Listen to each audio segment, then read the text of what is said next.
नमस्ते प्यारे बच्चों, स्वागत है आपका रामरूप शर्मा चैनल पर। मैं हूं रामरूप शर्मा। 10th बोर्ड के लिए कार्बन और कार्बन कंपाउंड के मैं इंपॉर्टेंट इक्वेशंस बता देता हूं जहां से क्वेश्चन आना निश्चित होगा।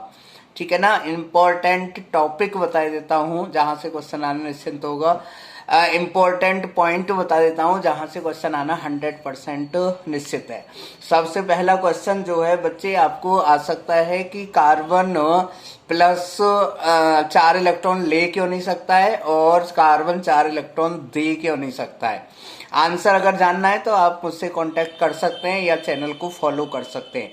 दूसरा जो क्वेश्चन है वो है कि जो आयोनिक कंपाउंड होते हैं उनकी प्रॉपर्टीज क्या क्या होती हैं। 3-4 ही प्रॉपर्टी होती है, उन्हें अच्छे तरीके से कर लीजिएगा। अगला जो क्वेश्चन है वो जो बहुत इंपॉर्टेंट क्वेश्चन है बच्चों, वो 1 नंबर में आ सकता है। कैटेनेशन की डेफिनेशन और टेट्रावैलेंसी की डेफिनेशन, सैचुरेटेड हाइड्रोकार्बन और अनसैचुरेटेड हाइड्रोकार्बन की डेफिनेशन। अब आ जाते हैं 2 नंबर के क्वेश्चन पर या 3 नंबर के क्वेश्चन पर। तो 2 नंबर का जो क्वेश्चन है बच्चों, सबसे पहला बन सकता है कि जो कार्बन के कंपाउंड होते हैं जब उनका ऑक्सीडेशन करते हैं, ठीक है ना, तो ऑक्सीडेशन क्या होता है और एक एग्जांपल दे दो। या फिर आपसे पूछा जा सकता है कि इथेनॉल इथेनॉइक एसिड में कैसे कन्वर्ट होता है।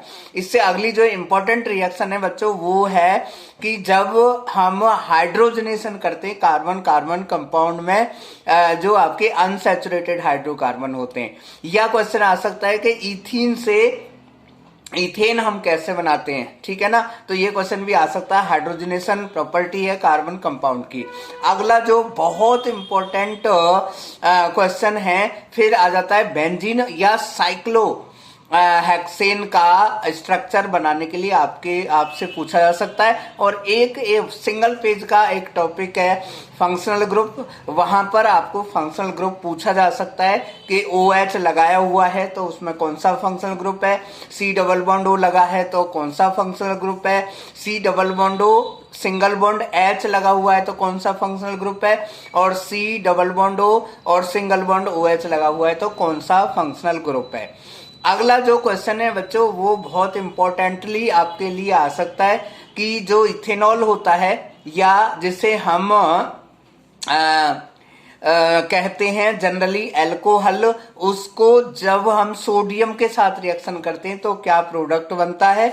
और जब इथेनॉल को हम हाइड्रोलाइसिस डिहाइड्रेट करते हैं, डिहाइड्रेट मतलब उसमें सल्फ्यूरिक एसिड डाल देते हैं, तो फिर क्या होता है। ये 2 रिएक्शन भी बहुत इंपॉर्टेंट है। और अगली जो 3-4 रिएक्शन है उन्हें तो मैं 1000 बार ही आपको बता चुका हूं। एस्टरिफिकेशन, सपोनिफिकेशन, हाइड्रोलाइसिस, 3 रिएक्शन है भाई, ठीक है ना। तीनों में डिफरेंस आप समझ लेना। और सोप और डिटर्जेंट की केवल डेफिनेशन कर लेना और मिसेल की भी डेफिनेशन जान लेना। ये चैप्टर आपका पूरा का पूरा हो जाएगा निश्चित रूप से। और इस क्वेश्चन ये जो चैप्टर है आपका 6 या 7 मार्क में आ जाएगा, ठीक है। इसी तरीके की जानकारी के लिए आप हमारे साथ जुड़े रहिएगा। वीडियो को लाइक करके शेयर जरूर कर दें। और अगर आप हमारे प्राइम मेंबर बनना चाहते हैं तो आप 7982985558 पर कॉल कर सकते हैं और प्राइम मेंबर बन सकते हैं, ताकि आपकी डे बाय डे की जो प्रॉब्लम है ना वो साथ के साथ सोल्व होती रहे।